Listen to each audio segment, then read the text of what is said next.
कथामृतं तप्तजीवनं कविभिरीडितं कल्मषापहं श्रवणमङ्गलं श्रीमदाततं भुवि गृह्णन्ति ये भूरिदा जनाः।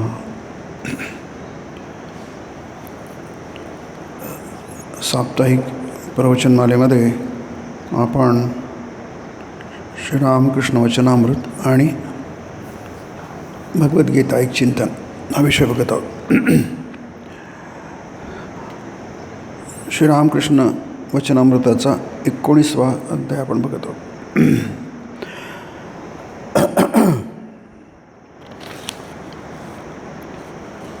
त्यामध्ये श्रीरामकृष्ण म्हणतात की जीवांचे 4 प्रकार असतात.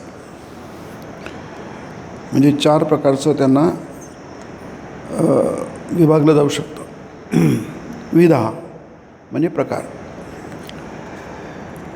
त्याच्या आधी गीतेतला एक 9व्या अध्यायातला एक श्लोक, म्हणजे अर्धश्लोक आहे, पूर्ण नाही आहे. अनित्यम सुखम लोकम इमं प्राप्य भजस्व मां. इमं लोकम, इमं म्हणजे हा वर्तमान जो आपल्यासाठी उपलब्ध आहे, म्हणून तिथे प्राप्य म्हटलेलं आहे. प्राप्य म्हणजे प्राप्त झालेला, तुमच्या पदरात पडलेला, तुमच्या प्रारब्धात असलेला, नशिबात असलेला. म्हणजे तुम्ही म्हणू शकता की हे माझं घर आहे, तसा हे संसार माझा घर आहे. जसं आपण या घरात राहतो. लोक म्हणजे स्थान. जसं हा भूलोक आहे, तो स्वर्गलोक असतो. स्व म्हणजे मधला. गोलोक असतो, वैकुंठलोक असतो, कैलाश असतो. चतुर्दश भुवन. भुवन म्हणजे लोक. भुवन म्हणजे घर. आपण भुवन नाव ठेवतो ना घराला. भुवन म्हणजे घर. तसं हे जसं आपले घर असतं,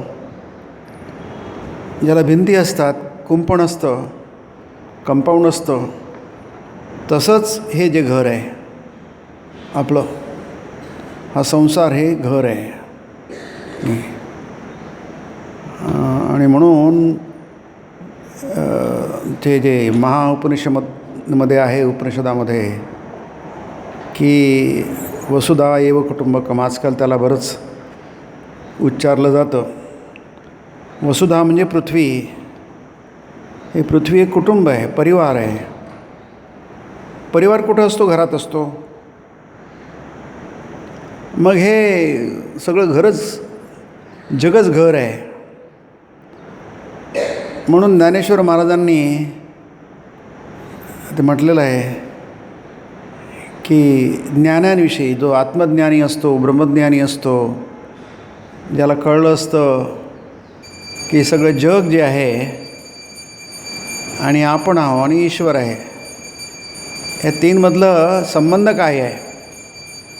मी जीव, जगत आणि ईश्वर, किंवा जीव, जगत आणि जगदीश म्हणतात. यामध्ये संबंध काय आहे? कारण तीन गोष्टी आहेत. जगदीशाने आपल्याला उत्पन्न केलं आहे, जगाला उत्पन्न केलं आहे, जगातलाच आपण एक घटक आहोत. तरी पण संबंध काय आहे? जसं आईवडील आहे, मुलगा आहे की नाही, मग आईचा मुलाशी काय संबंध आहे, वडिलांचा मुलाशी काय संबंध आहे, मग ते मुलाच्या आईचा आणि वडिलांचा त्यांच्यामधलं काय संबंध आहे? तीन घटक आहेत, तरी ते कशा प्रकारे जोडले आहेत? लिंक असते ना, ते कशा प्रकारे जोडले आहे, साखळी आहे ती. तर ते आत्मज्ञानी असतात. जसं गीतेमध्ये त्याचा बराच उल्लेख आहे, वारंवार त्याचा उल्लेख केलेला आहे. पण ते ज्ञानेश्वर महाराजांनी ते भाष्य करताना किंवा भावार्थ दीपिका लिहिताना, आपण ज्याला ज्ञानेश्वरी म्हणतो, त्यानं हा भावना फार सुंदर पद्धतीने सांगितले आहे. आपणची जाहला, इतकंच काय, किंबहुना चराचर आपणची जाहला. चराचर म्हणजे ही एक संकल्पना आहे की ह्या ब्रह्मांडामध्ये काही गोष्टी स्थिर असतात, काही गोष्टी स्थिर नसतात. जसं झाड आहे, झाड हे हालत नाही आपल्या जागेवरून. दगड आहे, आपल्या जागेवरून हालत नाही, त्याला हलवावं लागतं.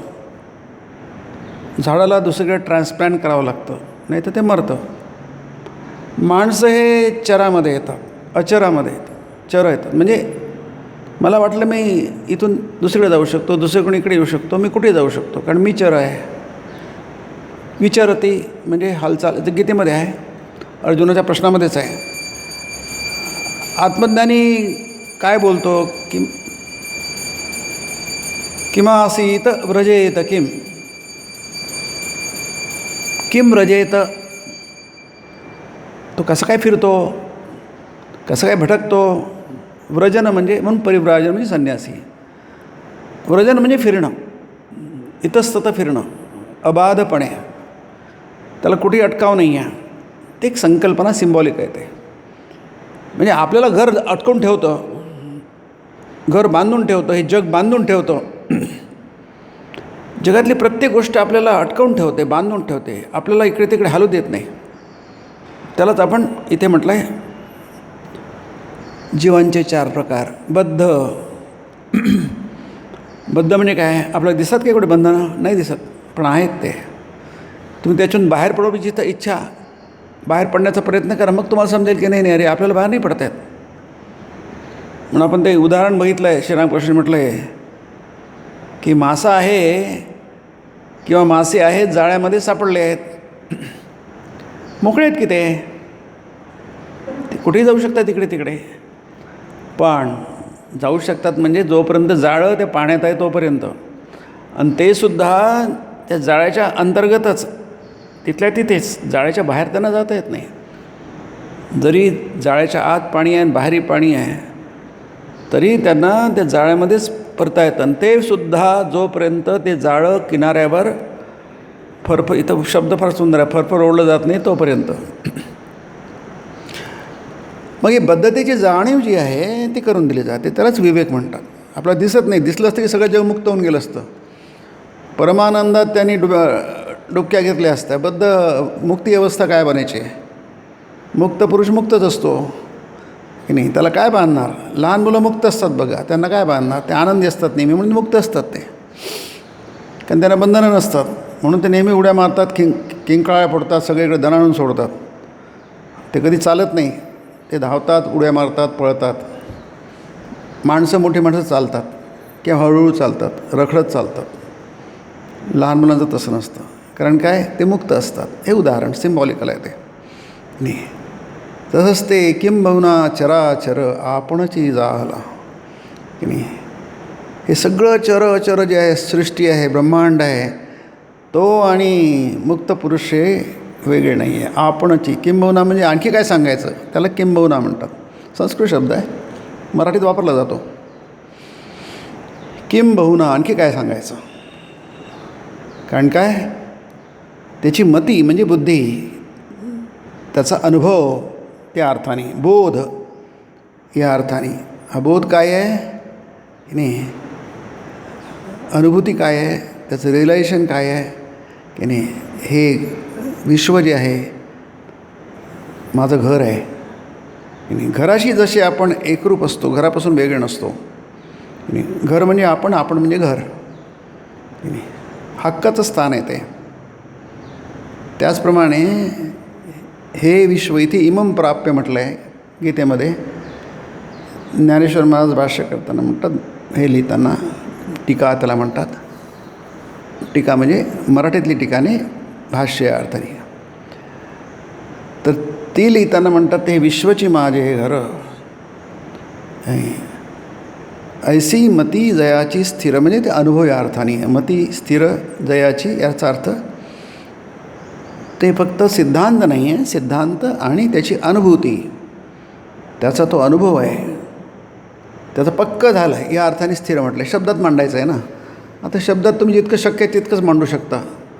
अनुभव शब्दामध्ये जास्ती मांडता येत नाही, पण मोठी लोकं प्रयत्न करतात. उपनिषद, गीता, संत यांच्या शब्दामध्ये सामर्थ्य असतं की नाही. ती भाषा तुम्हाला आम्हाला जी उपलब्ध आहे तीच भाषा त्यांना पण उपलब्ध आहे, पण त्यांची भाषा येते त्यांच्या अनुभवातून, त्यांच्या हृदयामधून येते. म्हणून स्वामीजी ज्ञानयोगात म्हणतात, त्यांच्या हृदयामध्ये ज्ञान हे कारंजासारखं थोई नाचायचं, असं स्वामींनी म्हटलं आहे. स्वयंस्फूर्तपणे, ते काही विचार करत नाही. तुकाराम महाराज काही कवी नव्हते, काय ते विचार करून ते काही लिहित नव्हते. जी प्रेरणा आहे, अंतःप्रेरणा आहे, त्यांच्या आतून भगवंतच प्रकट होत होते त्या शब्दांच्या माध्यमातून. त्यालाच आपण वेद म्हणतो. वेद म्हणजे, वेदवाणी म्हणजे कोणीतरी असं डोक्यावर हात ठेवून काहीतरी विचार करून लिहिलेलं नाही आहे, त्याला वेद म्हणत नाही आहे. म्हणून वेद हे अपौरुषेय आहे, म्हणजे पुरुषकृत नाही आहे, मनुष्यकृत नाही आहे. मनुष्याची कृती नाही आहे ती अपौरुषेय आहे. अपौरुष काय असतं, ब्रह्म असतं. त्याला काही जेंडर नसतं, लिंग नसतं. सर्व लिंगाच्या पलीकडे, अलीकडे, पलीकडे, त्याला ब्रह्म म्हणतात. तर ते जेव्हा प्रकट होतं तेव्हा माणूस जे व्यक्त करतो ती देववाणी असते. स्वामी विवेकानंद पुस्तकाचं नाव आहे देववाणी हिंदीमध्ये. मराठीमध्ये दैवीवाणी म्हटलं आहे. इंग्रजीमध्ये इन्स्पायर्ड टॉक्स म्हटलं आहे. ते टॉक्स आहे पण ते इन्स्पायर्ड आहे, प्रेरित झालेले आहे आतून. सगळं संपूर्ण व्यक्तिमत्वच परिवर्तित झालेलं आहे. आणि त्या व्यक्तिमत्वातून जे बाहेर पडतं त्यांचे शब्द नसतात. स्वामी म्हणतात प्रत्यक्ष भगवंत त्यांच्या मुखातून बोलत असतात. श्रीरामकृष्ण सरस्वती त्यांच्या कपाळावर लिहिलेले असते, हे जे बोलेल याला माना, आहे की नाही. का म्हणा, कारण मीच आहे. गीता आपण काय, कारण गीता ही भगवंताची वाणी आहे. या स्वयं पद्मनाभस्य मुखपद्माविनिश्चिता. प्रत्यक्ष नारायणाने स्वयं पद्मनाभस्य मुखपद्म कमळ, मुखकमळामधून विनिश्चिता प्रकट झालेली आहे. बोललेली नाही आहे, प्रकट झालेली आहे. हे विश्वच माझं घर आहे, ऐसी मती जयाची स्थिर, किंबहुना चराचर आपणची झाला. म्हणून इमं प्राप्य हे जे लोक आहे, हा जो भूलोक आहे, पृथ्वीलोक आहे, मृत्यूलोक आहे, मनुष्यलोक आहे, असे सगळे एक्सप्रेशन गीतेमध्ये आहे.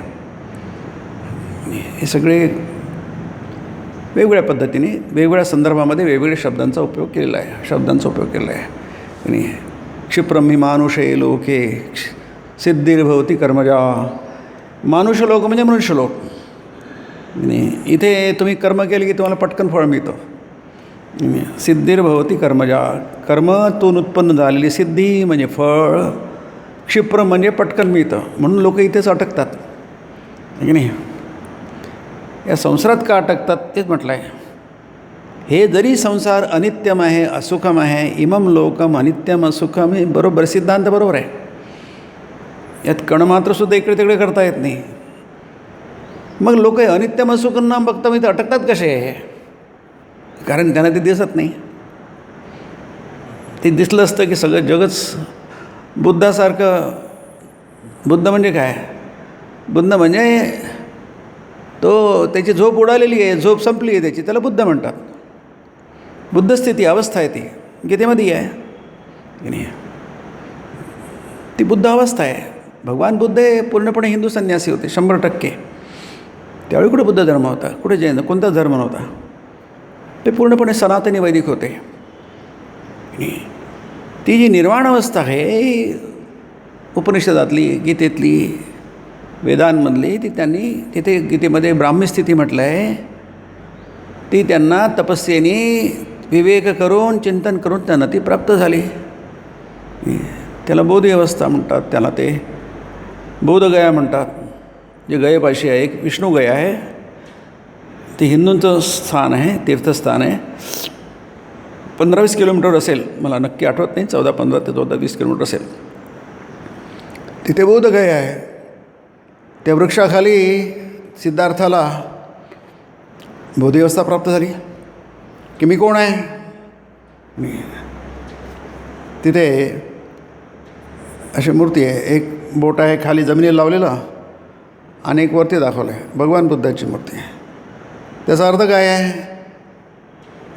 तुम्हाला ज्ञान प्राप्त झालं आहे कशावरून? साक्षी काय आहे? आपल्याला साक्ष पाहिजे असते ना की हा बरोबर आहे, चूक आहे, हे करण्याला साक्ष पाहिजे असतं. कोर्टामध्ये साक्ष दिली जाते सिद्ध करण्यासाठी चूक आहे की बरोबर आहे. याला साक्ष काय आहे? बुद्धाला विचारलं साक्ष काय आहे, त्यांनी काय उत्तर दिलं? इथे ही पृथ्वी साक्ष आहे आणि अंतरिक्ष साक्ष आहे की नाही? आता तुम्हाला कबूल काय मान आहे म्हणून पृथ्वीची साक्ष म्हणा, येतं अंतरिक्षाच्या असं आहे. कारण काय? तुम्हाला काय साक्ष देणार? तुम्ही कोण, आम्ही कोण? आणि आपली परत काय आहे, दर्जा काय आहे, आपल्याला काय समजतं? आपण कोण साक्ष देणार आहे? आपण फार अतिसामान्य आहोत. तुमच्या साक्षाला विचारतो कोण?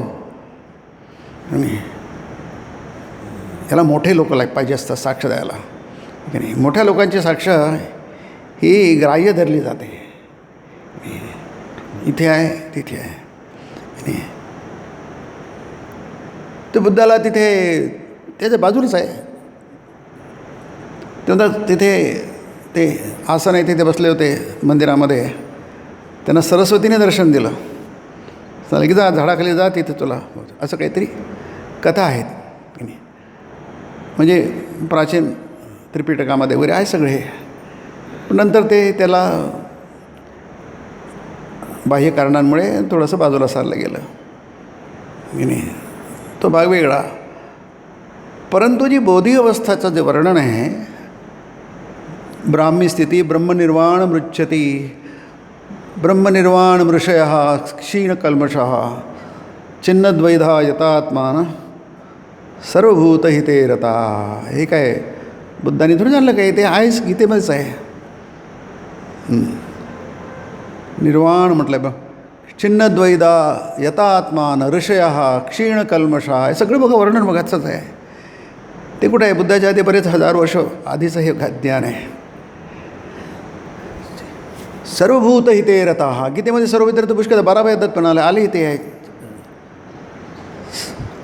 सर्वभूतहिते रताः. तो मनुष्य जो विश्वाशी एकरूप झालेला असतो, तो सर्वभूतांच्या हितामध्ये रत असतो. त्याला एकच काम आहे, जगाचं कल्याण कसं होईल आहे, जग कसे दुःखातून बाहेर येईल. ही बौद्धिक कल्पना नाही, तर फार प्राचीन कल्पना आहे. तसं म्हणजे बुद्धाच्यामध्ये काहीच नवीन नाही आहे, शून्य नवीन आहे. स्वामींनी म्हटलं आहे की बुद्धांनी नीतीवर भर दिला, वेदांच्या उपनिषदांच्या नीती भागावर भर दिलेला आहे जास्ती. सदाचारी व्हा, दुराचार करू नका. तुम्ही जितके दुराचार कराल, तुमच्या आचरणामध्ये जितका दोष राहिला आहे नाही, छिन्नद्वैधा यतात्मान क्षीणकल्मषः म्हटलं की ते मला शब्द बघा. दोष कल्मष म्हणजे दोष की नाही, ते काय झाले आहेत? क्षीण झाले आहेत. मग ते काही विशेष त्रास देत नाही आहे. तो कधी कधी रागवतो, पण त्या रागवण्याने काही विशेष फरक पडत नाही आहे. क्रोध हा दोष आहे की नाही, पण त्याचं काही विशेष काही बिघडत नाही त्याने. हे विकार त्याला काही जास्ती होत नाही. आणि कधी दत नसतात या, जवळपास ते नाहीसे झालेले असतात. क्षीण कल्मषा छिन्नद्वैधा, सुखदुःखाच्या पलीकडे गेला आहे, या संसाराच्या सगळ्या पलीकडे गेला आहे. यथात्मानः, सतत स्वतःवर ताबा आहे, शरीर आणि इंद्रियांवर मनावर ताबा आहे. काय अद्भुत कल्पना आहेत बघा. भगवान बुद्धांनी ते आपल्या जीवनात जसं तसं दाखवलं, संतांनी दाखवलं, अवताराने दाखवलं, म्हणून त्यांना आपण सलाम ठोकतो, प्रणाम करतो, त्यांच्यासमोर दंडवत घालतो. जे आपलं थोडं जमत नाही त्यांना सगळं जमलं की नाही. मग आदर्शाची पूजा केली जाते. मग कशाला आपण दिसतो? आपण त्यांच्या समान भाव आहे की नाही. आपण ज्याची पूजा करू तसे आपण हो. तुम्ही असुरांची पूजा केली तर असुर व्हाल, गीता म्हणतेच आहे की नाही. ये यथा मां प्रपद्यन्ते तांस्तथैव भजामि. तुम्ही मला भजाल तर मी तुम्हाला भजेल. तू माझ्यासारखेच होऊन जाल. तुम्ही ज्याचा फोटो घरी लावाल, ज्याचं कॅलेंडर लावाल, जे काही पुस्तकं वाचाल, ज्यांची सोबत कराल वगैरे वगैरे वगैरे, जे खाल, ज्या ज्या गोष्टींची तुम्ही जवळीक साधाल तसतसे तुम्ही होऊन जाल. ते तुमच्या जीवनामध्ये त्याप्रमाणे अवतरित होईल आहे की नाही. तसंच ते तुमच्या जीवनात उतरेल. म्हणून तो ते जसे आईवडील असतात तसेच पुरवतात की नाही. आमच्याकडे इंदोरला असताना फोन आला,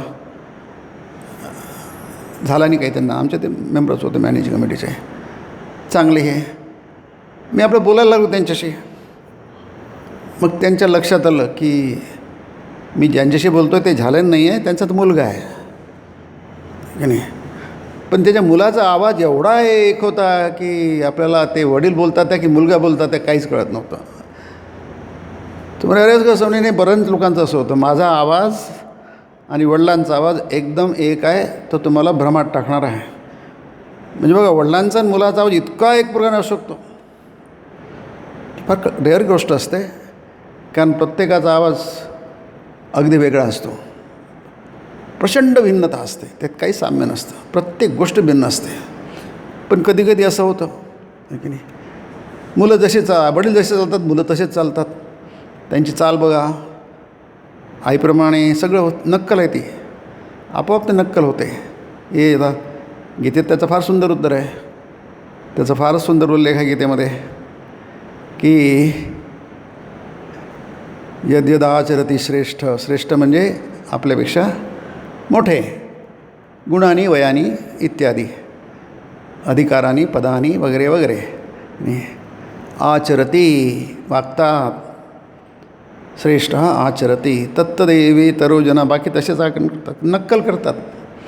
मग नक्कल करायची, चांगलीची नक्कल करा, वाईटची कशाला नक्कल करता. प्रल्हादाने आपल्या वडिलांची नक्कल नाही केली. त्याच्या वडिलांना वाटत होतं की माझी नक्कल करायला पाहिजे पोरांनी माझ्यासारखं व्हायला पाहिजे. वाद नाही घातला. जशी लहान मुलं घालतात तसं प्रल्हादाने आपल्या वडिलांशी वाद नाही घातला, परंतु त्यांनी नक्कल पण नाही केली. प्रल्हादांनी आपल्या वडिलांची, ध्रुवाने आपल्या वडिलांची नक्कल नाही केली. लहान आहे पण नक्कल नाही केली, कारण त्यांना माहिती आहे नक्कल जरी असले तरी नाही करायची. परंतु एरवी सप्रमाणम यत् कुरुते लोकस्तदनु वर्तते. तुम्ही असं हे बरोबर आहे म्हटलं की बरोबर आहे. भगवान बुद्धांनी म्हटलं, लीला प्रसंगामध्ये आहे की आजपासून पशुहत्या बंद, गाईला मारू नका. बस सगळ्या जगाने ऐकलं, भारताने ऐकलं की आज गाईची हत्या व्हायला नको. तेव्हापासून हत्या बंद झाली. यज्ञामध्ये हत्या, पशुहत्या बंद झाली की नाही. मोठ्या माणसाने सांगितलं आहे, महापुरुषांनी सांगितलं आहे, मग ऐका. डोकं खाजवण्याची गरज नाही, कारण तुम्हाला तेवढं डोकंच नाही आहे, तुम्हाला तेवढं विवेकच नाही आहे, कळतच नाही आहे. मग कळत नाही तर काय, मार्ग सगळे बंद आहेत का? नाही आहे की त्यांना कळतं की त्यांचं आहे का नाही. तुम्हाला कधी धोका होणार नाही, कारण ते तुमच्याशी लबाडी करणार नाही. तुमचं नुकसान होईल, तुमचं अकल्याण होईल, तुम्ही दुःखी व्हाल असं काहीच सांगणार नाही तुम्हाला. ते त्यांचं सामर्थ्य आहे. त्यांच्या ते अनुभूतीचं सामर्थ्य आहे. म्हणून हे इमम लोकम अनित्यम सुखम सांगूनसुद्धा आपल्याला ऐकणं जमत नाही. आपला दोष नाही आहे त्याच्यामध्ये, आहे की नाही. ते त्यांनाही कळतं म्हणून ते कधी रागवत नसतात, कधी तुमच्यावर नाराज होत नाही. त्यांच्याकडे भरपूर सहनशीलता असते. काय म्हणतात, इन्फिनिट पेशन्स स्वामीजी म्हटलं आहे की नाही. समाजसुधारकामध्ये पेशन्स नसतो. ज्ञानयुगात हा विषय खूप सुंदर मांडला आहे स्वामीजींनी. त्यांचं प्रेम स्वतःवर असतं, समोरच्या माणसावर नाही आहे. स्वतःच्या सिद्धांतावर प्रेम आहे. ते किती रद्दी असो, किती फेकण्यासारखं असो, कचऱ्याच्या टोपलीत टाकण्यासारखं, पण ते एकदा त्यांच्या डोक्यात घुसलं ते म्हणतात हेच बरोबर आहे, आणि दुसऱ्यांच्या गळी उतरवण्यासाठी ते कोणतेही थराला जातात. मग किती विध्वंस हो त्याची त्यांना पर्वा नसते, किती मूर्खपणा असो त्याची त्यांना पर्वा नसते. पण स्वामी म्हणतात संतांचं तसं नसतं. They are the real fathers असं स्वामी म्हटलं आहे. सेजेश्वर द रिअल, ते खरे खरे आपले पिते होते असं म्हटलं आहे स्वामींनी. त्यांच्या हृदयामध्ये अपार करुणा होती, अपार सहनशीलता होती. त्यांना माहिती आहे की असंच वाढायचं असतं. हळूहळूच लहान मुलं मोठी होत असतात. आईवडिलांच्या मनामध्ये अपार सहनशीलता असते, क्षमाशीलता असते. त्यांना माहिती पोरच आहे, आम्ही तसेच होतो लहानपणी. आमच्या आईवडिलांनी बरंच सहन केलं आम्हाला, आता आपली पाळी आहे, आता आपणही सहन करूया, आहे की नाही. आणखी काय करणार, त्यांचं वय आहे, ते थोडीच तुम्हाला जुमानणार आहे काय. कोणी कोणाला ऐकत नसतं. मुलं कशाला ऐकायला जातात, तरुण कशाला ऐकायला जातात. त्यांना कळत नाही त्यांचं काय चुकतं म्हणून. ते वयाचा परिणाम आहे तो की नाही. मोठे झाल्यानंतर थोडंसं काही अक्कल येईल, जेव्हा येईल, नाही येईल तर नाही येणार. त्याला काय करणार तुम्ही, माणसं काय करणार. कृष्णाला जमलं नाही, त्यांची पोरं सगळे तशी निघाली, आहे की नाही. आता कृष्णासारखे ते साम काय, तो हा काय, अनिरुद्ध काय, सगळे एक एक निघाले. कृष्ण म्हणतो काय पोरं आहे ते, माझं ऐकत नाही, यांच्यासाठी मी एवढं केलं. कृष्ण म्हणतो पण नारदाकडे म्हणतो, महाभारतात आहे ते वाचलं, ते मला धक्काच बसला. हा काय प्रकार आहे, एवढा महापुरुष आपल्या पोरांच्या बाळांच्या नावाने तो तक्रार करतो आहे नारदाकडे. काय माझा बलराम भाऊ, तो न त्याचा मोठा भाऊ गद, नाही काय झालं आहे, मी इतकं सगळं करतो आहे ना, अक्कल शिकवतो आहे ना, कोणाच्या डोक्यात अक्कलच येत नाही आहे की नाही. बलरामाचं आणि कृष्णाचं कधी जमत नव्हतं. हे आहे इथे सांगतात आहे की जरी असं असलं तरी ऐकणारे कुठे आहेत की नाही. ते बुद्धाच्या ह्याच्यात आहे, तो त्या लीडर असतो. 25वा जन्म आहे बुद्धाचा. 24 जन्म त्यांनी घातले. त्या 24 जन्मामध्ये इथे आपल्या अजेंडामध्ये त्याचे सगळे आहेत, ते चित्र आहेत. ते प्रत्येक वेळी तो काहीतरी नेता असतो आणि आपल्या सगळ्यांना त्या जो हर्ड असतो, तो समूह असतो, त्यांना जागा करतो. अरे ते पाणी पिऊ नका, ते तो राक्षस आहे, तो मग मारून टाकेल. माकडाचा जन्म जो त्याचा माकडाचा लीडर आहे तो. असे वेगवेगळ्या जन्मामध्ये ना 25 जन्म त्याला बुद्ध अवस्था प्राप्त होते. असं बौद्ध धर्माचं किंवा म्हणणं आहे. आपण बुद्धाला विष्णूचा अवतार मानतो, 9वा. परंपरा वेगवेगळ्या असतात. तर प्रत्येक वेळी तो आपल्या याला जागा करतो, असं करू नका, थांबा थांबा थांबा, इथे धोका आहे. नेत्याचं ते काम असतं, पुढचा धोका दाखवणं. थांब थांब थांब, तिथं तुम्हाला तहान लागलं, थांबा, पिऊ नका, तुमच्या जीवाला धोका आहे. महाभारतातही आहे, यक्ष म्हणतो पिऊ नका पाणी, माझ्या प्रश्नाचं उत्तर द्या. 4 भावांनी ऐकलं नाही, 4 भाव मरून पडले. युधिष्ठिर म्हणाल पडून काय बोल, तुला काय व्हायचं. युधिष्ठिराने ऐकलं, तो पाणी पिला नाही, तो मेला नाही, पण सगळ्या भावांना त्यांनी पुन्हा जिवंत केलं. हा कथाभाग महाभारतात आहे, सुवर्णपर्वामध्ये आहे. म्हणजे आपल्याला हे म्हणतात, हे कोण सांगतं आहे, इमम प्राप्य, तुम्हाला ते उपलब्ध झालं आहे, ते तुम्हाला बदलवता येत नाही. याचा अर्थ प्राप्य अर्थाचा असा आहे. जसं तुम्हाला शरीर प्राप्त झालं आहे, तुम्हाला काय करता येत नाही. एक विशिष्ट शरीर प्रत्येकाला प्राप्त झालेलं आहे, तुम्हाला काय करता येत नाही. ते तुम्हाला बाळगावं लागेल शेवटपर्यंत. कधीतरी तुम्हाला मिळालं, प्राप्त झालं, जोपर्यंत आहे तोपर्यंत तुम्हाला ते बाळगावं लागेल. एक विशिष्ट शरीर तुम्हाला मिळालेलं आहे, गुणांचं, ते तुम्हाला बाळगावं लागेल. असं म्हणताना नाही की आम्हाला नको, आम्हाला दुसरं पाहिजे होतं. तुमच्या हातात नाही आहे ते. स्वामींनी फार छान म्हटलं, लिहिलेलं आहे की एक देह मिळाला आणि दुसरा तसाच देह मिळत नसतो. आणि एका वेळी एकच आणि रिपीट होत नसतं. सृष्टीमध्ये कोणती गोष्ट रिपीट होत नाही. माणसं रिपीट करतात. आपली सृष्टी रिपीट होते, देवाची सृष्टी रिपीट होत नाही. प्रत्येक गोष्ट वेळी असंख्य अनंत अशा विविधता, ती विविधता तुम्हाला चक्रावून टाकते. त्यालाच म्हणतात ब्रह्मामध्ये, की ते शक्य ब्रह्मालाच आहे. ते अनंत जे वैश्विक चैतन्य आहे त्याला शक्य आहे. ते तुम्हा आम्हाला काय शक्य आहे? ह्या फॅन म्हणजे आपण 100 सगळे पण फॅन तसेच करू. प्रोटोटाईप आहे ते. तुम्ही एक गोष्ट केली तशीच तुम्ही कराल. देव नाही आहे. प्रत्येक आपल्यावर बिलियन्स ऑफ आपल्या शरीरामध्ये सेल्स आहेत. ते प्रत्येक सेल वेगवेगळं आहे. प्रत्येक इतकी प्रचंड वैविध्यता शक्य आहे का माणसाला? अशक्य आहे. आपल्या कल्पनेलाही शक्य नाही आहे, पण आहे ती. ती का शक्य आहे? कारण ते ब्रह्माची कृती आहे ती. ते इमम प्राप्य म्हणजे तुम्हाला ते मिळालं आहे. तुम्ही मग तुम्ही काय करू शकता? काहीतरी करू शकता. तुम्ही काही करू शकत नाही हे जसं बरोबर आहे, काही करू शकता हे पण बरोबर आहे. दोन्ही गोष्टी तुम्हाला कळल्या पाहिजे. म्हणून एकाच वेळी ते मांडले आहेत गीतेमध्ये. 9वा अध्याय हा म्हणजे शेवटून दुसरा श्लोक आहे. किम पुनर्ब्राह्मणा पुण्य. तिसरा भक्ता राजर्षयस्तथा अनित्यम सुखम लोकम इमं प्राप्य भजस्व माम. मन्मना भव मद्भक्तो मद्याजी माम नमस्कुरु मामे वैश्यसी युक्तैवम आत्मानं मत्परायणा. 34वा श्लोक आहे. 33वा श्लोक आहे की नाही. अरे अर्जुना, म्हणून मला नमस्कार कर. तुझं मन मला दे. तुझं मन वेगळं ठेवूच नको. मन्मना भव हो, माझा भक्त हो, माझ्यासाठी सगळं कर. मद्याजी नमस्कार मलाच कर. म्हणून आपण हात जोडतो. म्हणजे कोणाला नमस्कार करतो? देवाला नमस्कार करतो. समोरच्या माणसाच्या हातमध्ये जो देव आहे, हृदयामध्ये हृदयस्थ परमेश्वराला आपण हात जोडून नमन करतो की नाही. तो माणसाला नमन आहे ते, पण माणसाच्या आत जो हृदयामध्ये परमेश्वर आहे, हृदयस्थ परमेश्वर आहे, त्याला आपण नमन करतो. म्हणून आपल्याकडे प्रथा आहे नमन करण्याची की नाही. त्याच्या आत जो परमेश्वर आहे, काही शरीरामध्ये जास्त असतो, मग आपण त्याला दंडवत घालतो, देवाला दंडवत घालतो. कारण ते सगळं देवच पूर्ण ते काय आहे, संपूर्ण म्हणजे काहीच तेज जे आहे संपूर्ण आहे. थोडंसुद्धा त्याच्यामध्ये बाकीच्या गोष्टी नाही आहेत, विरुद्ध गोष्टी नाही आहेत, विरुद्ध भाव नाही आहेत नाही. मग तुला काहीच करता येत नाही. अनित्यम असुखम लोकामध्ये तू सुद्धा आहेस. मी तुझं शरीर पण आहेस, तू आहे, तुझं अस्तित्व तिथेच आहे, त्याला बघून नाही आहे. मी तिथं काहीच करता येत नाही तुला.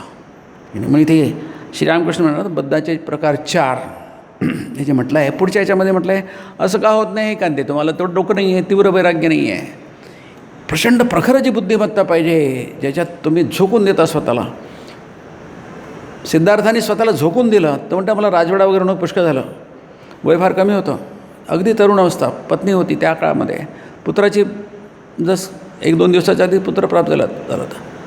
पण इतकं तीव्र वैराग्य इथं येईल पुढच्या याच्यामध्ये की बद्ध जीवाच्या मनाची कशी अवस्था झाल्यास त्याची मुक्ती होऊ शकेल. ते म्हणतात ईश्वर कृपे करून तीव्र वैराग्य झालं तर की नाही, मग तो व्याकुळ होतो. तीव्र वैराग्य की नाही.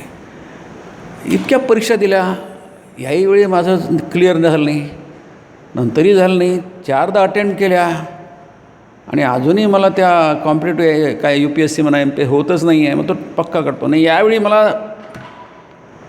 काय करायचं हे क्लिअर करायलाच पाहिजे. झालं पुष्कळ, 4दा अटेम्प्ट केल्या आणि प्रत्येक वेळी काही ना काय करणारी 1 मार्काने, अर्ध्या मार्काने किंवा कुठेतरी अटकतो.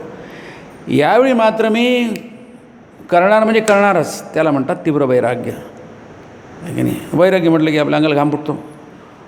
पण आपण वैराग्य आपल्याकडे असतंच की दिवसभर आपण जीवनभर वैराग्याचाच प्रॅक्टिस करून काय करतो की नाही. आपल्याकडे वैराग्य नसतं आपण कोणती गोष्ट करू शकू काय की नाही. आपण कितीतरी गोष्टी आपण करून दाखवल्या आहेत, कितीतरी गोष्टीमध्ये आपण यश प्राप्त केलेलं आहे, नाही तर आपण कुठे असतो आज की नाही.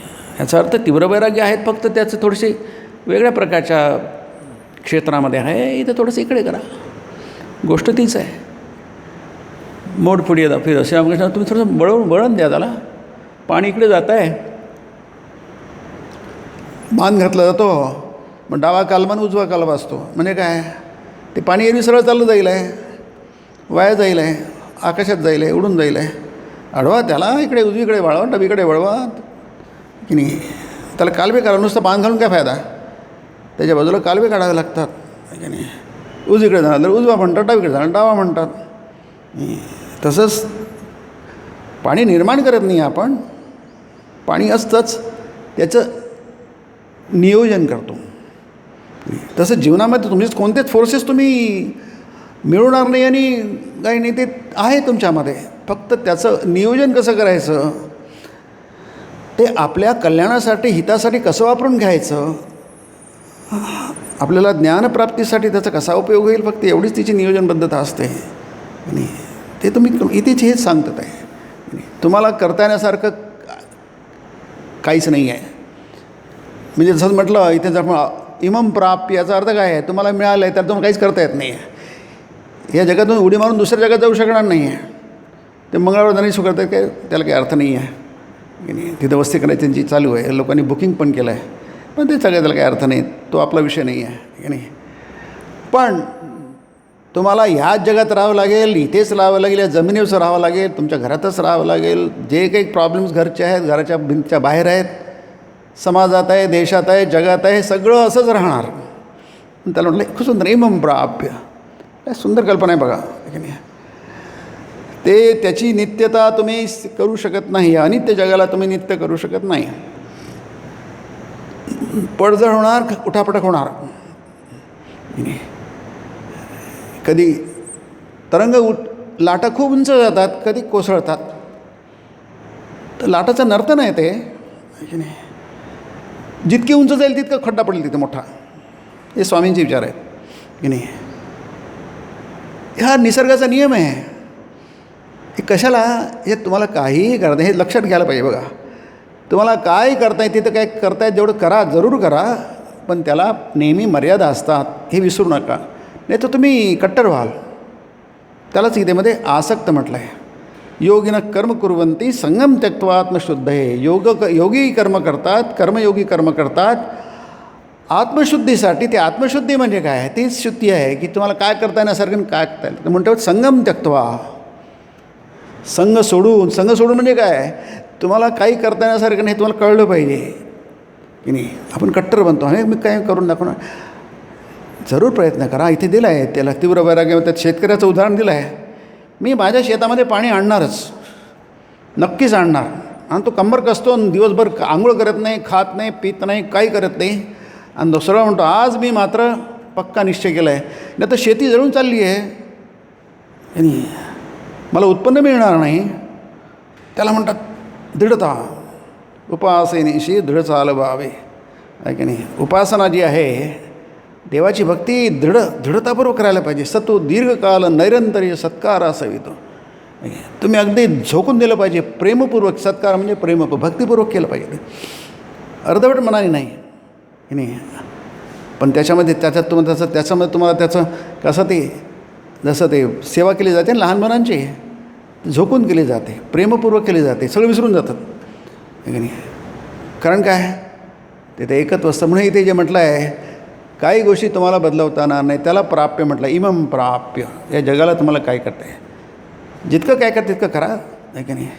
पंखा आहे त्यामुळे थोडी हवा लागते, ठीक आहे. लाईट असल्यामुळे थोडं जास्ती प्रकाश होतो, हे ठीक आहे की नाही. थोडं AC BC लावला तर आणखी छान झालं असतं. थोडं गरम वाटतं ते नसतं आलं की नाही. जेवढं काही गोष्टी शक्य आहेत तेवढं करा, पण त्याच्यापेक्षा जास्ती तुम्ही काही करू शकत नाही. कारण तसं नाहीच आहे ना. असुखम की नाही, ते तसंच असुखमच आहे. दुःखालयम शाश्वतम गीता म्हणते, तेच एक्सप्रेशन्स आहेत की नाही. अनित्यम म्हणजे अशाश्वतम, तेच एक्सप्रेशन आहे बघा की नाही. दुःखालयम म्हणजे असुखम म्हणजे दुःखालयम, एकच शब्द आहे. एक्सप्रेशन तो एक 10व्या अध्यायात 9व्या अध्यायातला आहे. काही फरक नाही आहे. नाप्नुवन्ति महात्मान संसिद्धिं परमाम गत. हे तुम्हाला आम्हाला आहे, महात्म्यांसाठी नाही आहे. ते परमाम गतीला पोचलेले आहे, म्हणजे ब्रह्मगती प्राप्त त्यांना झाली, अवसान झालं आहे त्यांना. तिथे जाऊन पोचलेले आहेत, ते अंतिम लक्ष्य त्यांनी गाठलेलं आहे. म्हणजे तुम्हाला काही करता येण्यासारखं आहे, त्यातल्या तर थोडंफार करता येण्यासारखं आहे. त्याच्या पलीकडे तुम्हाला काय, मग काहीच करता येण्यासारखं नाही असं नाही आहे. तुम्हाला करता येण्यासारखं नक्कीच आहे. नाही तर मग पुस्तकांची ग्रंथांची प्रवचनाची उपदेशाची काहीही गरज नाही आहे. मग काय करता येण्यासारखं आहे? हा श्लोक सुंदर आहे म्हणून इथे पहिल्यांदा टाकलं आहे, भजस्व माम भजस्व. ते तुमच्या हातात आहे की नाही. तुम्ही जरी अनित्य संसाराला जोडलेले आहे तरी एक गोष्ट तुमच्या हातात आहे, नित्यता आहे तुमच्यामध्ये. त्याला स्वामीजींनी पोटेन्शियल डिव्हिनिटी म्हटलेलं आहे की नाही. तुमचं शरीर अनित्य आहे, शरीरात दुःख आहेत की नाही. आज हे झालं, उद्या ते झालं, इकडे ते झालं, तिकडे झालं, याला ते झालं, ते झालं. तुम्हाला आपल्या घरामध्ये कोणाला झालं तर ते आपल्यालाच होतं की. त्याचा त्रास आपल्यालाच होतं ना. मुलाला काय झालं तर आईला दुःख होतं ना की नाही. कारण तिथे एकत्व, त्याला काही लागलं तर त्याला दुःख होतं. याचं कारण काय आहे? एकत्व आहे तिथे. जे करता येतं ते करा, जे करता येत नाही त्याच्याविषयी तुम्ही सहनशील व्हा. तान तितिक्षस्व भारत. गीतांना भगवंत म्हणतात, अरे ते सहन करे बाबा. तान म्हणजे तर सर्व अनेक वचन आहे, बहुवचन आहे. अर्जुना, भारत म्हणजे अर्जुना, सहन कर की नाही. उन्हाळा आहे, थोडं गरम होतं, सहन कर की नाही. थोडं गरम होतं, उकडतं आहे, सहन कर. तान तितिक्षस्व भारत. कारण ते हा पंखा आता आहे हिवाळ्यामध्ये, अरे बंद करा बंद करा म्हणून आपण. मी तिथे व्यभिचार आहे, त्याला व्यभिचार म्हणतात. व्यभिचारती म्हणजे हाच पंखा तुम्हाला नंतर म्हणाला बाय नको नको रोज नको पक्का, पण त्याच्या आसपाला मात्र मला पाहिजे पाहिजे. म्हणजे काय आहे, काय तुम्हाला पाहिजे की नाही पाहिजे, ते असंच असतं. ते हे असंच आहे संसाराचं रूप. त्याला म्हणतात अनित्य अशाश्वत म्हटलं आहे की नाही. तुम्ही विचार करू शकता. काही रॉकेट सायन्स नाही आहे, फार कठीण गोष्ट नाही विचार करायला. पण थोडंसं इथे आपल्याला विचार करायला काय काय मदत दिली जाते. त्यालाच विवेक विचार म्हणतात की नाही. चांगलं काय, वाईट काय, योग्य काय, अयोग्य काय, आपल्या हिताचं काय, आपल्या अहिताचं काय, दुःखाचं काय, दुःख काय उत्पन्न करेल, सुख काय उत्पन्न करेल की नाही. म्हणून ते म्हटलं आहे तुम्हाला काय करता येण्यासारखं आहे. माम भजस्व, सगळं तसं चालणार की नाही. शरीरामध्ये जोपर्यंत तुम्ही आहात जे काही करता सगळं करून घ्या, पण लक्षात ठेवा की त्याला नित्यता नाही आहे की नाही. तुम्ही किती जरी योगा केला, किती व्यायाम केला आणि किती त्याला केलं, तुम्ही काय किती निसर्गोपचार केले, आणखी कोणते उपचार केले, जरूर करा. ह्याच्याविरुद्ध बोलायला नको, जरूर करा. पण लक्षात ठेवा शेवटी काय 13व्या अध्यायात म्हटलं आहे भगवंतानी की ते चुकत नसतं. जन्म मृत्यू जरा व्याधी दुःख दोषा अनुदर्शनम. अनुदर्शन पण करा. अनु म्हणजे नंतर, दर्शन म्हणजे बघा, अनुभवा. सुंदर शब्द आहे, गीतेतले शब्द फार सुंदर आहे की नाही. अनुदर्शन, अनुदिन अनुतापे तापलो रामय. अनु म्हणजे नंतर. मी दर्शन म्हणजे बघणं, अनुभवणं, त्याला दर्शन म्हणतात. मी ते अनुदर्शन करा. काय करा, कशाला अनुदर्शन करा, तुम्हाला एरवी दिसत नाही ना की नाही. दिसलं असतं तर प्रॉब्लेम भेटला असता ना. आपल्याला मुलांना इतकं सांगावं का लागतं, त्याच्या डोकेफोड का करावी लागते, कारण त्यांना समजत नाही ना. आणि डोकेफोड करूनसुद्धा किती फायदा होता पुन्हा प्रश्नच आहे. आपल्या मागे इतकी डोकेफोड केली तर आपला किती फायदा होतो प्रश्नच आहे. आपण काय डोकेफोड करणं थांबायला पाहिजे काय, नाही, त्याचा उपयोग आहे की नाही. सगळ्याचाच उपयोग आहे, त्याचा काही ना काही उपयोग होतो. आणि जर तुमच्यामध्ये जर थोडीशी बुद्धी असेल तर त्याचा खूप उपयोग होतो. एक बुद्ध तयार होतो की नाही. महान संत कसे तसेच झाले आहेत ना. ते ऐकून वाचून तसेच तयार झाले आहेत ना. तुमच्या आमच्यासारखेच ते होते, पण त्यांनी ऐकण्याकडे जास्ती लक्ष दिलं, अध्ययनाकडे जास्ती लक्ष दिलं. उपनिषद काय म्हणतात, प्रवचनाभ्याम स्वाध्याय प्रवचनाभ्याम न प्रमदितव्यम. तैत्तिरीय उपनिषद आहे. अरे बाबा, अध्ययन करण्यामध्ये आणि प्रवचन करण्यामध्ये म्हणजे श्रवण करण्यामध्ये न प्रमदितव्यम, आळस करू नका, उशिरा येऊ नका, नीट ऐका. प्रमाद म्हणजे चूक, अपराध, आणि तो अपराध आहे की नाही. कानाडोळा करणं हा अपराध आहे, शास्त्राचा अपराध आहे तो. शास्त्राची अमर्यादा आहे. शास्त्राची मर्यादा ठेवा आणि त्याला सन्मान करा आणि शास्त्राचा सन्मान करा, प्रवचनाचा सन्मान करा. त्याच्यामध्ये आदराचे पण उशिरा येऊ नका. आधी ऐका आहे की नाही. लहान मुलांना सांगणं मोठ्याने सांगावं लागतं ना. मोठ्यानं सांगण्याची काय गरज आहे त्यांना. समजा ते मोठे आहेत की नाही, मोठे आपण वयाने झालेलो आहोत की नाही. परंतु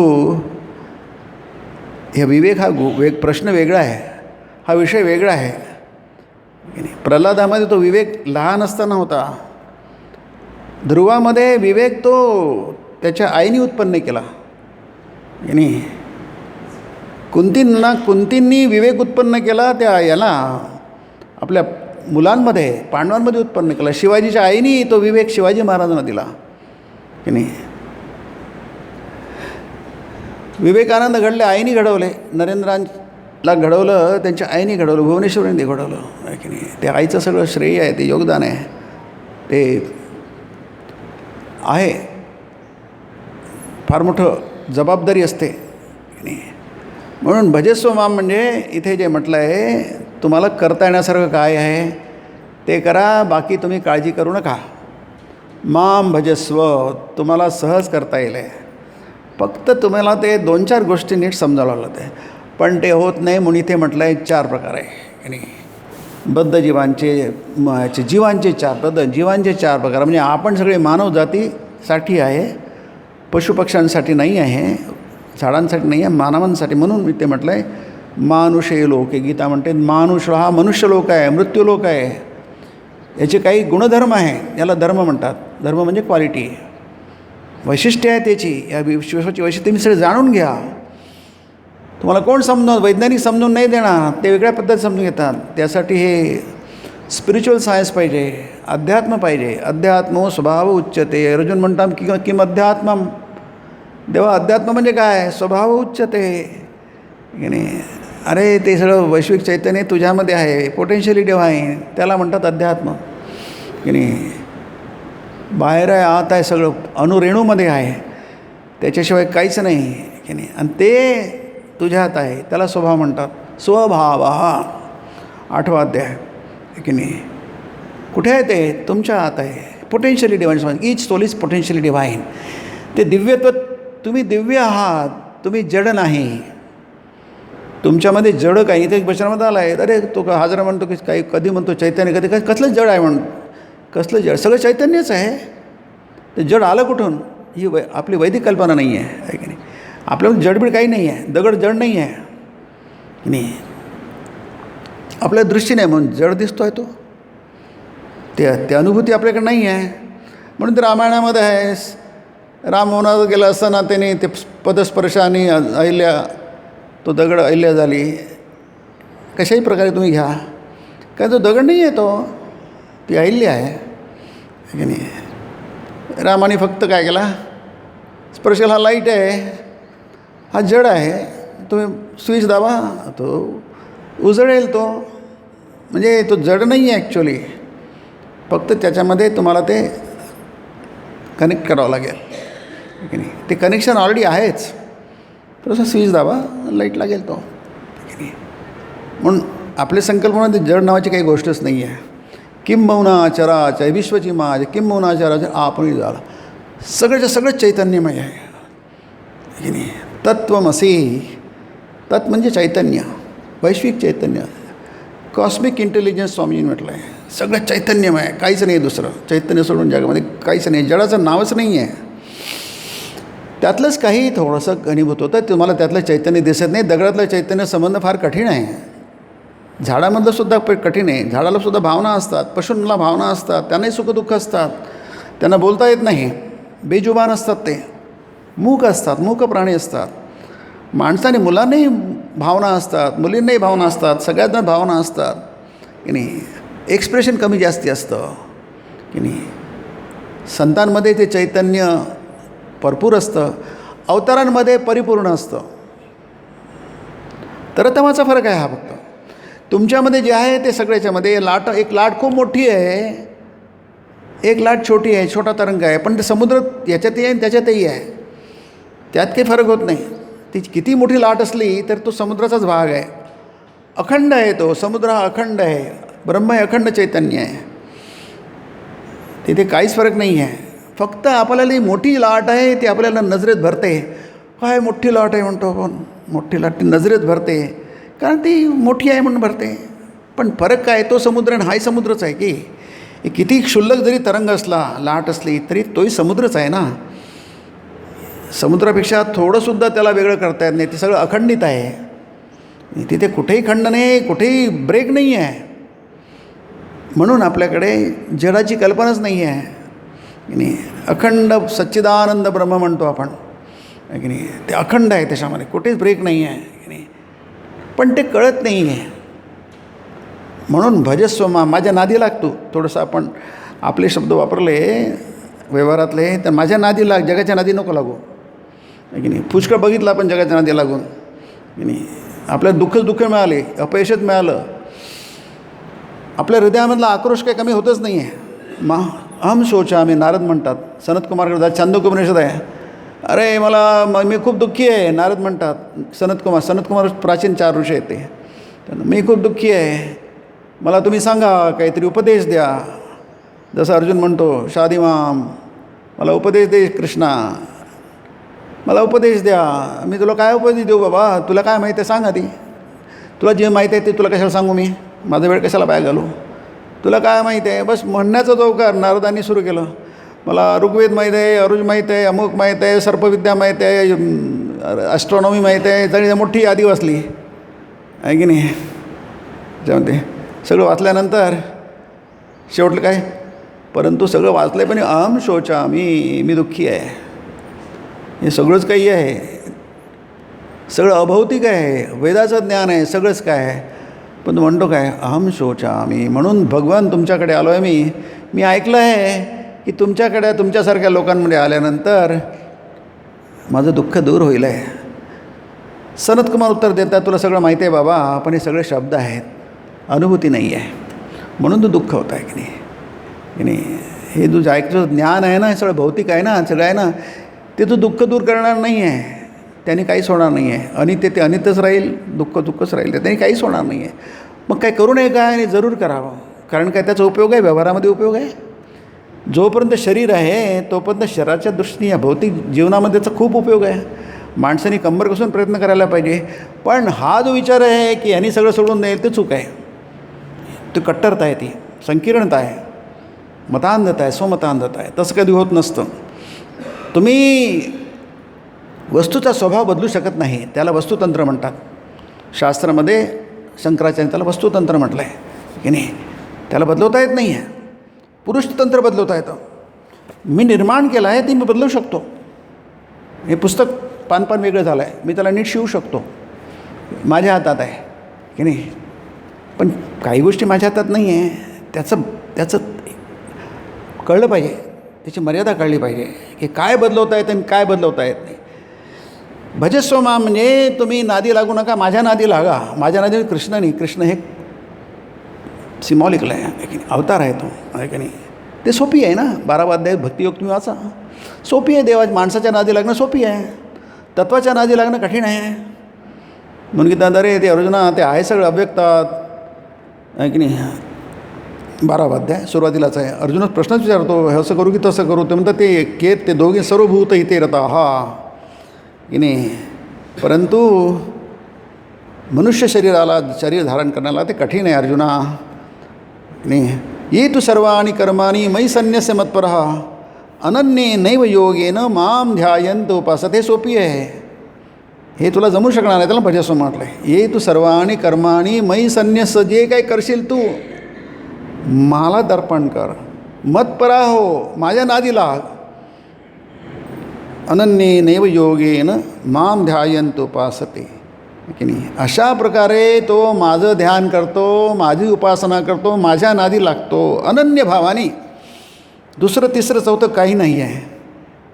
मग माझी जबाबदारी वाढते आहे की नाही. मोठ्या लोकांच्या तुम्ही नादी लागले, त्यांच्यावर सगळा भार टाकला, मग त्याची जबाबदारी वाढते. अरे माझी जबाबदारी आहे याला मदत करणं आहे की नाही. तर तुम्ही तुमच्या जागी आहे, तो तोच्या जागी आहे. तुमची जबाबदारी त्याच्यावर टाकली, तो मोठा माणूस आहे नाही, तो त्याला आपली जबाबदारी समजते. तो बरोबर तुम्हाला रस्ता दाखवेल, तुमच्या संकटात तुम्हाला बाहेर काढेल. तेषाम हम समुद्धरता मृत्यू संसार सागरात. हा मृत्यू सागर असला तरी समुद्धरता, मी उद्धार करणार होता. भवा मी नचिरात पार्थ मय्या आवेशित चेतसा. कारण त्यांनी आपलं मयी आवेशित चेतसाम, आपलं मन माझ्यामध्ये अर्पून टाकलेलं आहे, शिरून दिलेलं आहे. आणि आणि ती माझी जबाबदारी आहे म्हणून मग त्याला भजस्व मामेसाठी. किती महत्त्वाचं, किती फरक पडतो बघा. म्हणजे 4 प्रकार जे सांगितलेले आहे याच्यामध्ये हे दिलेलं आहे, बद्ध, मुमुक्षु, नित्य आणि नित्यमुक्त असे 4 त्यांनी दिलेले आहेत. आणि ते सगळे संसारातले उदाहरणं आहेत. ते तुम्हाला पटकन समजतात की आपण बद्ध आहोत म्हणजे कशा आहोत, बद्धचं वर्णन काय आहे ते सगळे आपल्या अनुभवातलं आहे. मी इथे म्हटलं आहे बद्ध जीव म्हणजे संसारी जीव. शब्दाचे अर्थ नीट समजून घ्या. त्यात त्यांना म्हणायचं काय आहे. हायपन म्हणतात काही केल्या शुद्धीवर येत नाही. काही केल्या शुद्धीवर येत नाही. एक एक्सप्रेशन सुंदर आहेत बघा. इतकं दुःख होतं, एवढं दैन्य होतं भोगतात, केवढाली दारुण संकट उरावर कोसळतात तरी पण त्यांचे डोळे उघडत नाहीत. पान क्रमांक 131 आहे की नाही. म्हणजे की नेहमी असंच घडतं काय, असं घडत नाही आहे. कधीतरी घडतं, कधीतरी घडत नाही. हे सगळं तुम्हाला जागं करण्यासाठी असतं. मुलगा झोपला आहे, सकाळ वेळ झाली तर शाळेला उशीर होईल आहे किंवा ऑफिसला उशीर होईल आहे. 2दा आवाज दिला, 4दा आवाज दिला, उठत नाही. मग आई त्याचं पांघरून ओढून घेते तरी पण जाऊन मुटकून झोपतो आहे की नाही. 2 थापडा मारते की ते डोक्यावर पाणी टाकते. कशासाठी, त्याचे डोळे उघडावे, जागं व्हावं. आता जागं झालं, झोप झाली की आता जागं हो. पण ते म्हणतात जीवाचे डोळे उघडत नाही, याला म्हणतात बद्धजीव. त्याने आणखी दिलं आहे काटेरी झुडपं खाणं उंटाला. फार सुंदर वर्णन आहे. आपण एक शब्द वाचू शकतो पण ते हे करताना संसारी लोकांना तरी तो तोंडातून रक्त भडभडा व्हायला लागतं तरी देखील तेच काटे तो खाईल. तदपि न मुंचती. काय सुंदर श्लोक हे आहे शंकराचार्यांचं. तदपि न मुंचती आशा पाश. तो आशेचा पाश काही माणसाला सोडत नाही. त्याला वाटतं काहीतरी याच्यातून निघेलच की नाही. त्या काट्यातून काही निघत नाही. त्याच्यात काट्यात कुठला रस असायला लागतो पण कुंटाला वाटतं की काहीतरी रस निघेल, काहीतरी मजा येईल याच्यामध्ये आहे की नाही. कुठेतरी काहीतरी आपल्याला सुख मिळेल. त्याच्यातून काही सुख मिळण्याची शक्यताच नाही आहे. पण ती आशा मात्र काही पाठ सोडत नाही की नाही. तदपि न मुंचती आशा पाशाने असं काय जखडून टाकलं आहे माणसाला. काय सुंदर आहे. म्हणजे या काचित शृंखला, फार सुंदर श्लोक आहे तो की आशा नाम अशी शृंखला आहे, साखळी आहे की साखळी बांधलं की माणसं हलू शकत नाही. आणि बांधलं नाही तर ते मोकळे असतात, कुठे जाऊ शकतात. पण ही आशा नावाची साखळी मात्र कशी आहे, नेमकी उलटी आहे. या बद्धा प्रधावंती बद्धा तिष्ठती पंगुवत आहे की नाही. या साखळी जो बांधला जातो प्रधावंती, सैरावेळा सुटतो तो. प्रधावंती प्रकर्षेन धावंती.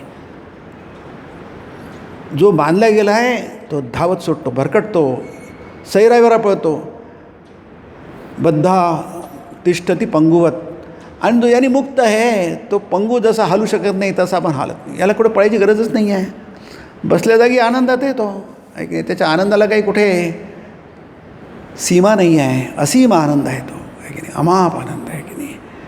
कारण त्याला आपण का भटकतो, इतकं काम सैरावेळा पळतो, कुठेतरी काहीतरी मिळेल, इथे मिळेल, तिथे मिळेल, तिथे मिळेल, हे कळतच नाही, कुठेच काही मिळणार नाही. हे फक्त आपण त्या पद्धतीने समजून घ्यायला पाहिजे की नाही. ज्या पद्धतीने, हा अध्यात्माचा विषय लक्षात घ्या, विवेकाचा विषय, विवेक वैराग्याचा विचाराचा विषय. तुम्ही इकडून तिकडे असं काहीतरी तर्क इकडे तिकडे लावू नका. कारण काय, हा विषय एका विशिष्ट पद्धतीने मांडला जातो. हा उन्नत लोकांसाठी आहे. लहान मुलांना सांगण्याचा काहीच फायदा नाही, त्याला काहीच कळणार नाही. लहान मुलं असतात तिला काय करणार आहे, कसलं काटे राहीन, कसलं उंटं, कसलं बळबळ रक्त, त्याला काय विषयच नाही आहे. कारण तुमच्या मनाची एक अशी अवस्था, कोणती गोष्ट जगामध्ये तुम्ही जेव्हा उपभोगता तेव्हा तुम्ही एन्जॉय करता, तेव्हा खाता, त्यावेळी तुमचं मन तिथे पाहिजे. नाही तुम्हाला ते एन्जॉय नाही करता येणार की नाही. म्हणजे अशी शेकडो उदाहरणं आहे, तुमच्या अनुभवाची उदाहरणं आहे. तुम्हाला काही पदार्थ आवडतो, तुम्हाला खाण्याची इच्छा आहे, त्यावेळी तुमचं मन तिथे पाहिजे, त्या अवस्थेत पोचलं पाहिजे, तरच तुम्हाला ती गोष्ट आवडेल. नाही तर ती गोष्ट तुम्हाला आवडणार नाही. तुमचं मन जोपर्यंत त्या स्तरापर्यंत जात नाही, कोणती गोष्ट उपभोगताना जगामधली इंद्रियांनी, तुमचं मन तिथे गेलं पाहिजे, त्या स्तरापर्यंत पोचलं पाहिजे. तुम्ही इथे बसल्यात वाचतात, तुमचं मन त्या स्तरापर्यंत पोचलं, तुम्ही एन्जॉय करणार आहे. नाही करणार तर तुम्हाला एन्जॉय नाही करता येणार. त्यात तुम्हाला काही रस येणार नाही. रसो वैसा, भगवंत हा रसपूर्ण आहे, पण आहे कोणासाठी की नाही, ज्याचं मन तिथपर्यंत पोचलं आहे. वेद सांगतात रसो वैसा, स म्हणजे ब्रह्म हे रसपूर्ण आहे. आनंदपूर्ण आहे, तिथे दुःखाचा लवलेश नाही आहे, किंचित मात्र दुःख नाही आहे, नुसतं आनंद आणि आनंदाचा सागर आहे तो. पण कोणासाठी आहे? तिथे पंत पोचला आहे त्याच्यासाठी आहे, किंवा पोचण्याचा प्रयत्न करतो आहे त्याच्यासाठी आहे तो. इतरांसाठी काय कटकट आहे म्हणतील, ते काहीतरी बोरिंग आहे. का? कारण आपलं मन तिथपर्यंत पोचलेलं नाही आहे. आपल्यामध्ये असुर संपदा खूप आहे. असुर संपदा आहे तुम्हाला नाही, म्हणून तर किती फरक आहे बघा प्रल्हादामध्ये त्याच्या वडिलांमध्ये. प्रल्हाद त्या ह्याच्यामध्ये पोचलेला आहे तो. त्याचं मन जे आहे, त्याची वृत्ती आहे, त्याचं ते व्यक्तित्व आहे, त्या आत्मतत्वापर्यंत पोचलेलं आहे. त्याला सगळं आत्मा दिसतो आहे. आणि वडील त्याच्या नेमके विरुद्ध आहे, दुसरं टोक आहे की नाही. त्याला हे संसार असून दुसरं काही दिसतच नाही, त्याला फक्त हेच कळतं. म्हणजे खूप सुंदर उदाहरण आहे म्हणून सांगतो, कारण तिथले तिथंच आहे ते. असुराचा पुत्र असून असुरासारखा नाही आहे, आणि तो असुरन तो वडील मुलासारखा होत नाही आहे की नाही. ठीक आहे, बालादपी सुभाषित, आणि लहान मुलापासून शिकायचं असतं जर शिकण्यासारखं असेल तर, आहे की नाही. चांगली गोष्ट लहान मुलापासून शिकायची असते, कारण तो लहान नाही आहे, दुसरं काहीतरी त्याच्यामध्ये विशेष आहे. वयाने माणूस मोठा नसतो. बालपणीचं सर्वज्ञता वरीतया, ते ज्ञानेश्वर म्हणतात. त्याला सर्वज्ञता म्हणजे ब्रह्मत्व त्याला लहानपणीचं वरीतया, ते त्याला वरण केलेलं असतं, त्याच्या गळ्यात माळ घातलेली असते सर्वज्ञतेने. शब्दशः जर आपण त्याला घेतलं तर की नाही, बालपणीचं सर्वज्ञता वरीतया. अगदी सर्वज्ञ आहे तो, म्हणजे लहान आहे तो, लहान नाही आहे. त्याला सर्वज्ञता, त्याच्या गळ्यात माळ घातली आहे सर्वज्ञता म्हणजे ब्रह्मप्राप्ती, त्याला सर्वज्ञता म्हणतात. इथे गीतेमध्ये त्याला सर्वविद भजति माम सर्वभावेन भारत, गीतेमध्ये त्याला सर्वविद म्हटलं. सर्व एकच, सर्वविद आणि सर्वज्ञ शब्दांचे अर्थ एकच आहेत. म्हणून इथे जे आहे की म्हणजे संसारामध्ये आपलं किती प्रकारचे दुःख असतात. कोट कचरा करता करता होतो ना त्याची हळू होते. हा जुना काळ आहे, त्याचे खूप एक अर्धा डझन एक डझन तर मुलं मुली असायचेच घरी एका माणसाला, एका कुटुंबाला. त्यावेळी पोरीचे लग्न लावता मेटाकुडीला सर्व सगळं, पण इकडे दरवर्षी मुलगी पुन्हा आपली तयारच, आणि की नाही. नंतर कोर्ट कचेऱ्या चालूच आहे. म्हणजे सगळं हा काय आहे, त्याला म्हणतात शेअर स्टुबिलिटी. ज्याप्रमाणे माणसं वागतात, ज्याप्रमाणे समाज वागतो, ज्याप्रमाणे कुटुंब वागतात, ज्याप्रमाणे जगातले देश वागतात, आहे की नाही, सगळे याला म्हणतात शेअर, म्हणजे टोटल स्टुबिलिटी आहे ते की नाही. अगदी मूर्खपणा, त्यातून दुःख सोडून दुसरं काहीच निघत नाही आहे. दुर्योधन जे वागला, धृतराष्ट्र वागला, याच्यातून दुःख सोडून दुसरं काहीच निघालं आहे, पण त्याला कळलंच नाही बघा. शहाणे करणारे इतके लोक होते, पण पुढच्या वेळी बघू आपण तो विषय. पण शहाणपणा शिकला जात नाही की नाही. दुर्योधनच राहिला शेवटपर्यंत, धृतराष्ट्रच राहिला, मरेपर्यंत धृतराष्ट्राला बदल झाला नाही, वैराग्य आलं नाही, असं महाभारत म्हणतं आहे. गांधारी थोडी बरी होती आपल्या नवऱ्यापेक्षा, पण धृतराष्ट्राला शेवटपर्यंत त्याला वैराग्य आलं. फक्त त्यांनी म्हटलं की विदुरा, जंगलाला आग लागली आहे, तू जा इथनं. विदुर आधीच गेला होता, संजयाला म्हटलं. संजय म्हणाला नाही, तुम्हाला सोडून मी जाणार नाही. त्याला म्हणा नाही, तू जा इथनं जा, आम्हाला आता तिथून बाहेर पडता येणार नाही, त्यामुळे तू इथे राहू नको. त्याला अगदी जबरदस्तीने त्याला तिथून घालवलं धृतराष्ट्राने. तो आंधळा होता, त्याला काही दिसत नव्हतं. गांधारी पण जाऊ शकले नाही. आपण हा फार सुंदर विषय आहे. गंमत म्हणजे कुंतीने पण नाही सोडलं बघा. कुंतीला डोळे होते, ती जाऊ शकली असती संजयाबरोबर, पण कुंती म्हणते माझ्या सासू सासरा म्हणजे जे ज्येष्ठ जाऊ असतील सासऱ्यासारखा मान असतो, सासू सासऱ्यासारखा. नाही, यांना सोडून मी जाणार नाही की नाही. तिघेजण होरपळून मेले. विदुर तर आधीच गेला होता, त्यांनी आधीच शरीराचा त्याग केला होता. पण संजयला त्यांनी तिथून घालवून लावलं. तू मरू नकोस या आगीमध्ये. जंगलाला आग लागली होती. हे तिघही जणं तिथे आगीत होरपळून मेले. तेवढं तुम्हाला विवेक दिसतो धृतराष्ट्रामध्ये की त्यांनी संजयला घालवलं. तू जा, आमच्यासाठी मरू नको, आम्हाला दुसरा उपाय नाही, आम्हाला जंगलाच्या बाहेर निघता येणार नाही, आम्हाला डोळे कुठे आहे, आम्हाला पळत आहे, तू पण पळ इथनं. पण बाकी शेवटपर्यंत धृतराष्ट्राला कुठेही विवेक दिसला असं महाभारत सांगत नाही की नाही. दुर्योधनाला शेवट मेला, मांडी फोडली, तरी त्या स्थितीसुद्धा तो कृष्णाला शिव्या घालतो, कचाकच शिव्या घालतो, मोजून शिव्या घालतो आहे की नाही. त्याला तिथेसुद्धा वैराग्य आलं नाही आहे, जागा झाला नाही. हे एक फार मोठी उदाहरण आहे. इथे काही उदाहरणं दिल्या, घटना दिल्या आहेत, त्या काही नवीन नाही आहे. प्रत्येही हर घडीला आपल्या अनुभवाला येणाऱ्या जगात आपण बघतो, घरी दारी बाहेर इकडे तिकडे रस्त्यावर वैश्विक स्तरावर बघतो तेच चालू आहे, युद्ध चालू आहे. युद्ध काय मूर्खपणा. महाभारताचं युद्ध म्हणजे काय होतं? रामायणातलं युद्ध काय होतं? रामायण प्रसिद्ध आहे युद्धासाठी. युद्ध रामाचं रावणाचं तेच युद्ध होतं. महाभारत प्रसिद्ध आहे युद्धासाठी आहे.